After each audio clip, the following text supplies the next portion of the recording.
வணக்கம். ஒரு மனித அங்கீகாரத்தின் நாள் இன்று. இந்த நாளை இந்திய மக்கள், சொல்லப்போனால் இந்திய குடிமக்கள் விமர்சையாக கொண்டாடப்பட வேண்டிய நாள்.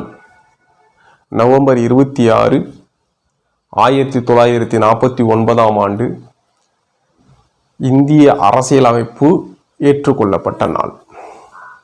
இந்த இந்திய அரசியலமைப்பு தான் இந்திய சுதந்திரம் என்று சொன்னால் நமக்கு நினைவில் வருவது பிரிட்டிஷாரிடமிருந்து நாம் சுதந்திரம் பெற்றோம் அப்படின்ற அந்த ஒற்றை வரலாற்று நிகழ்வு. ஆனால் இந்த சுதந்திரம்னா என்ன? தனி மனித சுதந்திரம், பொருளாதார சுதந்திரம், மனிதனாக வாழ்வதற்கான சுதந்திரம் அப்படின்னு இன்னும் நிறைய விடயங்கள் இருக்கு. இதையெல்லாம் உரிமையாக வகுத்து கொடுத்த ஒரு நாள். அந்த நாள் தான் நவம்பர் 26, இந்திய அரசியலமைப்பு தினம் இன்று.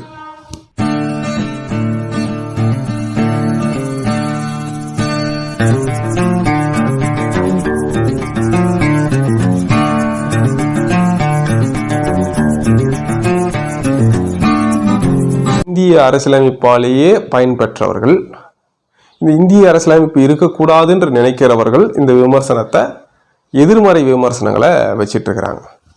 விமர்சனமே தவறுன்னு நான் சொல்லலை. விமர்சனம் என்பது ஒரு அறிவுபூர்வமான விமர்சனங்களாக இருக்கும் பட்சத்தில் அது சமூகத்தில் அது வரவேற்கக்கூடிய விஷயம்தான். அது எந்த விடயமாக இருந்தாலும் அறிவுபூர்வமான விமர்சனங்கள் வரணும். ஏன்னா விவாதங்கள் தான் மனிதனை பக்குவப்படுத்துகிறது. வாதங்கள் மனிதனை அடுத்த கட்ட அறிவுபூர்வமான இலக்குகளை நோக்கி செல்வதற்கு ஊக்கப்படுத்துது. ஆனால் அறிவுக்கு ஒவ்வாத மனித குலத்திற்கே எதிரான விவாதங்களை முன்வைச்சிட்டு வரக்கூடிய விடயங்கள். இது ஒரு காப்பி. உலகத்தில் உள்ள அனைத்து அரசியலமைப்புகளையும் இது காப்பி பண்ணி கொடுத்துட்டாங்க, இது எழுதுறதுக்கு பெரிய அறிவெல்லாம் தேவையில்லை அப்படின்ற விமர்சனங்கள்.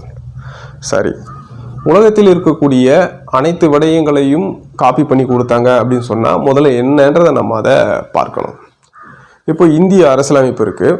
இந்த இந்திய அரசியலமைப்பை இந்திய குடிமக்களாக நாம் ஒரு BE பட்டதாரியாக இருக்கலாம், இல்லை MBBS படித்தவங்களாக இருக்கலாம், இல்லை ஒரு முதுகலை பட்டதாரியாக கூட இருக்கலாம், யாருனாலும் இருக்கலாம். படித்தவர்களே கூட இந்திய அரசியலமைப்பினுடைய அடிப்படை சாராம்சங்களாவது நம்ம படித்து இருக்கிறோமா, படித்து அதில் இருக்கக்கூடிய விடயங்களை அறிவுபூர்வமாக நம்ம தெரிஞ்சு வச்சுக்கிட்டு இருக்கிறோமா அப்படின்னு சொன்னால் பெரும்பாலும் கிடையாது. சிறார்கள் பாதுகாப்பு சட்டம், வாக்குரிமை, பெண்ணுக்கு சொத்துரிமை, கல்வி உரிமை போன்றதெல்லாம் மேலை நாடுகளிலிருந்து நாம் பெறப்பட்டது தான். அப்போ மேலை நாடுகளிலிருந்து நம்ம இதெல்லாம் பெறுறோம் அப்படின்னு சொன்னால் என்ன பொருள் என்று சொன்னால், நம்ம மனித அறிவோடவே இல்லை, மனுஷனாவை பார்க்கல, நம்ம ஒரு எல்லாரும் சமம் அப்படின்ற மனநிலையே இல்லை. அதனால நம்மக்கிட்ட அந்த தத்துவங்கள் இல்லை. அதாவது இந்த அறிவியல் கண்டுபிடிப்பு இருக்கு இல்லையா, அதாவது அறிவியல் கண்டுபிடிப்புனா ராக்கெட் விடுறதோ இல்லை நியூட்டனுடைய கண்டுபிடிப்புகள் மட்டும் அறிவியல் இல்லை. இப்போ ஜனநாயகம்னு ஒரு ஒட்டாமல் இருக்கு இல்லையா, இது ஒரு கண்டுபிடிப்பு, இது ஒரு கருவி, சயின்டிஃபிக் அப்ரோச். இந்த மாதிரியான ஒரு அப்ரோச்சஸ் இருக்குல்ல, சுதந்திரம், சமத்துவம், இந்த மாதிரியான விடயங்கள் ஒரு கருவிகள். இந்த கருவிகளை மேலை நாடுகள் கண்டுபிடிச்சான் அப்படின்னு சொன்னால் அவன் மனிதரை எல்லாரும் சமன்னும் மனிதர் அரவணைச்சுன்னு போகக்கூடிய அந்த பாலிசிஸ் அவன் மேக் பண்ணுறான். அதனால் அந்த கருவிகளை கண்டுபிடிக்கிறான். கடைசி வரை நம்ம அதை கண்டுபிடிக்கிறதுக்கு முன் வரல. அதனால் நம்ம மேலை நாடுகளில் இருக்கக்கூடிய விடயங்களை இது நல்லா இருக்குது அப்படின்னு சொல்லி எடுத்துக்கிறோம். அது ஒன்றும் தவறு இல்லை. இப்போது இந்திய அரசியலமைப்பு எல்லா விடயங்களையும் காப்பி பண்ணிச்சா அப்படின்னு சொன்னால் இதுக்கு டாக்டர் அம்பேத்கர் அவர்களே இந்திய பாராளுமன்றத்தில் இதுக்கான விளக்கத்தை சொல்லியிருக்கிறாங்க. இந்திய அரசியலமைப்பை நான் ஓரளவுக்கு படித்து கொஞ்சம் நிபுணத்துவம் பெற்ற நபர் அப்படின்றதால இந்த விடயங்களை நோக்கி நான் சில விஷயங்களை விளக்கி சொல்ல விரும்புகிறேன். அரசியலமைப்பு 1935 சட்டத்தை காப்பி பண்ணி எடுத்துன்னு வந்தது அப்படின்னு சொல்லி சில அவா குரூப்ஸ் பரப்புவாங்க. இந்த 35 சட்டம் அப்படின்னா என்ன அப்படின்னு சொல்லி ஒவ்வொரு இந்திய குடிமகன்கிட்ட கேட்டோம்னா பெரும்பாலும் தெரியாது. ஏன்னா இவன் இப்போ இருக்கிற இந்திய அரசியலமைப்பை படிக்கலை. இவன் 1935 சட்டத்தை பற்றி படிக்கிறதுக்கு வாய்ப்புகளே கிடையாது. ஏன் இந்த விமர்சனங்கள்லாம் வைக்கிறாங்க அப்படின்னு சொன்னால், இந்திய அரசியலமைப்பில் முதல்ல அனைவரும் சமம், பிறப்பின் அடிப்படையில் எல்லாம் சமம்னு இருக்குது. சுதந்திரம் இருக்குது, சமத்துவம் இருக்குது, சகோதரத்துவம் இருக்குது. அதுக்கப்புறம் நீதின்னு ஒன்று இருக்குது. நீதி பார்த்தோம்னா சோஷியல் ஜஸ்டிஸ், எக்கனாமிக்கல் ஜஸ்டிஸ் இருக்குது, பொலிட்டிக்கல் ஜஸ்டிஸ் இருக்குது. அனைவரும் வயது வந்த ஒரு வாக்குரிமை இருக்குது, எல்லாருக்கும் பிரதிநிதித்துவம் அப்படின்ற அடிப்படை இருக்குது, பெண்கள் முன்னேற்றத்துக்கான இடஒதுக்கீடு இருக்குது, ஒரு கவர்மெண்ட்டை எப்படி வழி நடத்தணும் அப்படின்ற பாலிசிஸ் மேக் பண்ணுறதுக்குள்ள பார்ட் 4 ஒரு பகுதி directive principles of state policy, அதாவது அரசினுடைய நெறிமுறை கோட்பாடு, அரசை எப்படி வழி நடத்துன்ற கோட்பாடு இருக்குது. ஃபண்டமெண்டல் ரைட்ஸ் இருக்குது. ஃபண்டமெண்டல் ரைட்ஸ், ஒரு ஃபண்டமெண்டல் ரைட்ஸ் ஒரு கான்ஸ்டியூஷனில் இருக்குது அப்படின்னா அது வந்து சாதாரணமாலாம் நீங்கள் கடந்து போகக்கூடாது.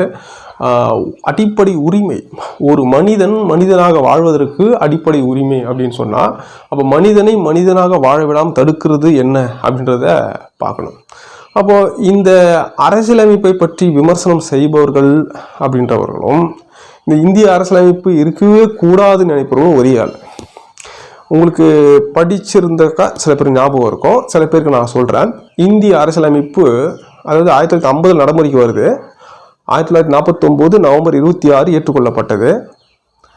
1951 ஒரு கேஸ், செண்பக துரைராஜ் அப்படின்னு ஒருத்தர் நம்ம மெட்ராஸ் ஹைகோர்ட்டில் கேஸ் ஃபைல் பண்ணுறாரு. என்னென்னா இடஒதுக்கீடு இருக்கிறதுனால எனக்கு எம்பிபிஎஸ் சீட்டு கிடைக்கல அப்படின்னு சொல்லி.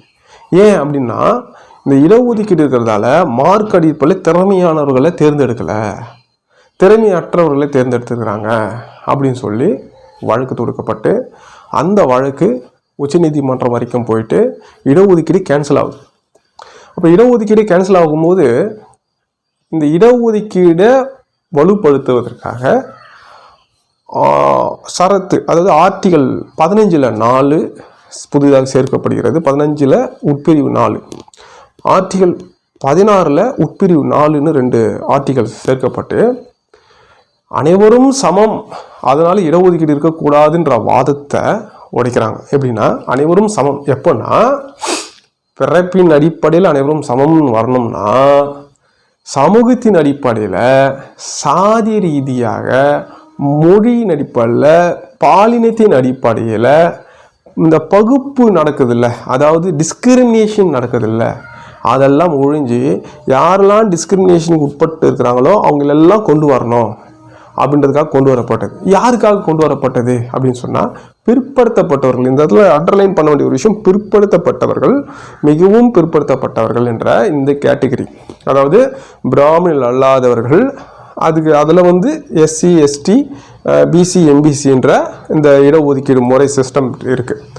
அப்போது இந்த முறையை பிற்படுத்தப்பட்டவருக்கோ மிகவும் பிற்படுத்தப்பட்டவருக்கோ இந்த அரசு வேலை அப்படின்றத உறுதிப்படுத்துவதும், கல்வி, முக்கியமாக கல்வி வந்து உறுதிப்படுத்துவதும் இது செஞ்சது யாருன்னு சொன்னால் டாக்டர் BR அம்பேத்கர் அவர்கள்.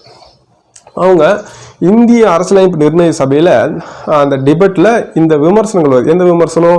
இது வந்து காப்பி பேஸ்ட் பண்ணப்பட்டிருக்குது அப்படின்னு சொல்லி ஒரு சில விமர்சனங்கள் வந்து வைக்கப்படும் பொழுது அவர் தெளிவாகவே ஒரு விளக்கத்தை சொல்லியிருந்தாருன்னு சொன்னேன் இல்லையா. 1935 சட்டத்தில் அனைவருக்கும் வாக்குரிமை, இன்றைக்கி நம்ம ஓட் போடுறோம் இல்லையா, அந்த ரைட்ஸ் கிடையாது, பெண்களுக்கு வாக்குரிமை கிடையாது, சொத்து இருக்கிறவங்க தான் வாக்குரிமை அப்படின்னு சொல்லி இருந்துச்சு.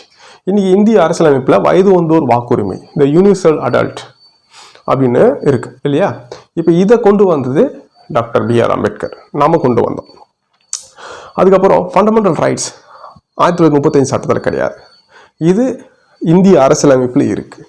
அப்புறம் DPSP, அதாவது ஒரு மாநிலம் மக்களை எப்படி வழிநடத்தணும், அதாவது மக்கள் நல அரசாங்கம், மக்களுக்கான அரசாங்கமாக எப்படி இருக்கணும் அப்படின்றத வழிமொழிது நடைமுறைப்படுத்துகின்ற ஒரு பகுதி பார்ட் 4. இது ஆர்டிகல் 36லிருந்து 51 வரை இருக்குது. இதை நீங்கள் ஃபுல்லாக படிச்சிங்கனாவே ஒரு சில விஷயங்கள் நீங்கள் தெரிஞ்சுக்கலாம். ஒரு சமூகம் சோசியலிச சமூகமாக, அனைவரும் சமமான ஒரு சமூகமாக, பொருளாதார அடிப்படையிலையும், சாதி இல்லாத ஒரு கட்டமைப்பிலையும், தீண்டாமை இல்லாத ஒரு கட்டமைப்பிலையும், பிராமணர் அல்லாதோர் என்ற பகுப்பாய்வு இல்லாமல், அதாவது இந்த டிஸ்கிரிமினேஷன் இல்லாமல் எல்லாரும் சமன் வர்றதுக்கு எப்படி வழி நடத்துறது அப்படின்றதுக்கான பாலிசிஸ் எப்படி மேக் பண்ணுறதை பற்றி அரசாங்கங்களுக்கு சொல்லியிருப்பாங்க. அது மட்டும் இல்லை, ஒரு இந்தியா மற்ற நாடுகளுடன் எப்படி வெளியுறவில் உறவு கொண்டாடணும், உள்ளுறவு எப்படி இருக்கணும் அப்படின்றத பற்றியெல்லாம் விளக்கமாக இருக்கும். படிக்காத தற்குறின்னு சொல்லக்கூடாது, படிக்காதவங்களாம் தற்குறி கிடையாது, படித்தும் தற்குறித்தனமாக பேசுகிறவர்கள், அறிவே இல்லாமல் தற்குறித்தனமாக பேசுகிறவங்க தான் இந்த தற்குறிகள். இப்போ இலவச பஸ் வேணாம், பஸ் பாஸ் வேணாம், அதுக்கப்புறம் வந்து இலவச கல்வி வேணாம், இலவசமாக எதுவும் வேணாம்னு சொல்கிறான் இல்லையா. ஆனால் இந்த பாலிசிஸ் என்ன சொல்லுது அப்படின்னு சொன்னால், மக்களுக்கு எல்லாத்தையும் பகிர்ந்து கொடுக்கணும், மக்களை பொது சமூகத்துக்குள்ளே கொண்டு வரணும், எல்லாருக்கும் எஜுகேட் பண்ணணும், எல்லாருக்கும் பொருளாதாரத்தை பகிர்ந்து கொடுக்கணும், ஊட்டச்சத்து கொடுக்கணும், இலவச மருத்துவம் செய்யணும்னு இதை வந்து வலியுறுத்து. இதன் அடிப்படையில் தான் பல்வேறு மாநில அரசுகளும் இந்த நடுவண் அரசுன்னு சொல்கின்ற ஒன்றிய அரசும் கூட திட்டங்களை கொண்டு வருது. இல்லைனாக்கா வேற வழியே கிடையாது. இந்த திட்டங்கள் மூலமாக இந்த சமூகம் வளர்ந்துருக்குதா அப்படின்னு சொன்னால் பல மடங்கு வளர்ந்துருக்குது.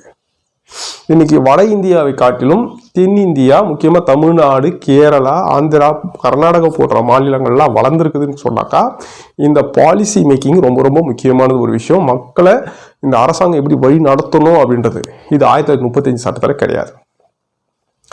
ஃபண்டமெண்டல் ரைட்ஸ் அப்படின்றது வந்து ஒரு மனுஷன் உயிர் வாழ்வதற்கோ, கல்வி பெறுவதற்கோ, மனிதன் மனிதனாக வாழ்வதற்கோ, வேலையில் சேர்வதற்கோ, பெண்களுக்கான அரசு உத்தியோகம், அரசு வேலை என்பது உரிமை செய்யப்பட்டிருக்குது. இன்னைக்கு 8 மணி நேர வேலை அப்படின்றது உறுதி செய்யப்பட்டிருக்குதுன்னு சொன்னால் இந்த ரைட்ஸ் மூலமாக தான் சிறார்கள் பாதுகாக்கப்பட்டிருக்கிறாங்க. சிறார்களுக்காக ஒரு பகுதியே கொடுக்கப்பட்டிருக்குது. Right to against the exploitation அப்படின்னு ஒரு பகுதி, அதாவது சுரண்டலுக்கு எதிரான உரிமைன்னு கொடுக்கப்பட்டிருக்குது. அது மட்டும் இல்லை, ஆர்டிகல் 21 பார்த்தோம்னா நம்ம வந்து ஒரு பிரைவேசியாக வாழறதுக்கான உரிமைகள்னு பல்வேறு விடயங்களை பற்றி சொல்லப்பட்டிருக்குது. அரசு அடக்குமுறைக்கு எதிராகவும் சரி, அல்லது ஒரு தனி மனித அடக்குமுறைக்கு எதிராகவும் சரி, உங்களை இப்போ நம்ம தற்காத்துக்கிறோம் அப்படின்னு சொன்னால் கூட இதுக்கு அடிப்படை இந்திய அரசியலமைப்பு. இந்த அடிப்படை உரிமைகள் 1935 சட்டத்தில் கிடையாது. ஒரு பிரசிடென்ட் ரூல் எப்படி இருக்கணுன்றதோ, இல்லைன்னா ஒரு பிரதமர் முறை எப்படி இருக்கணுன்றதை பற்றியெல்லாம் வந்து இங்கே இந்திய அரசியலமைப்பினுடைய அந்த வரைவு குழுவுடைய தலைவராக இருந்த டாக்டர் BR அம்பேத்கர் அவர்களால் தான் இது சாத்தியமாச்சு.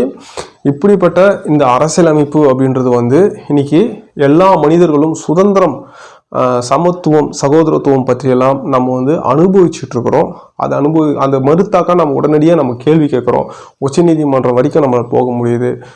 நிர்வாகத்தில் சில ஃபால்ட்ஸு, அதாவது மக்களுக்கு உடனடியாக அந்த ரெமிடிஸ் கிடைக்கிறது வந்து கொஞ்சம் கஷ்டமான விடயமாக இருந்தாலும் கூட இந்திய அரசியலமைப்பில் கொண்டு வரப்பட்டதுன்றதெல்லாம் ஒரு அசாத்தியமான ஒரு விஷயம். அது வந்து அதை நடைமுறைக்கு கொண்டு வந்ததுன்றது ஒரு மிகப்பெரிய ஒரு ஹீரோயிசம், அதாவது ஒரு மிகப்பெரிய ஒரு மேஜிக். அப்படி ஒரு அசாத்தியமான விஷயத்தை சாத்தியமாக மாற்றிய ஒரு நிகழ்வு நாள் தான் இன்று நவம்பர் 26 இந்திய அரசியலமைப்பு தினம். இந்த இந்திய அரசியலமைப்பை நாம் அனைவரும் போற்றுவோம். இந்த இந்திய அரசியலமைப்பை வந்து ஒழிக்கின்ற சில கருத்துக்கள் பல காலமாக முன்மொழியப்பட்டு வந்தாலும் கூட தொடர்ந்து இந்த இந்திய அரசியலமைப்பை போற்றுகின்ற கடமை ஒவ்வொரு ஜனநாயகவாதியினுடைய கடமையாக இது இருக்கிறது. வாழ்க.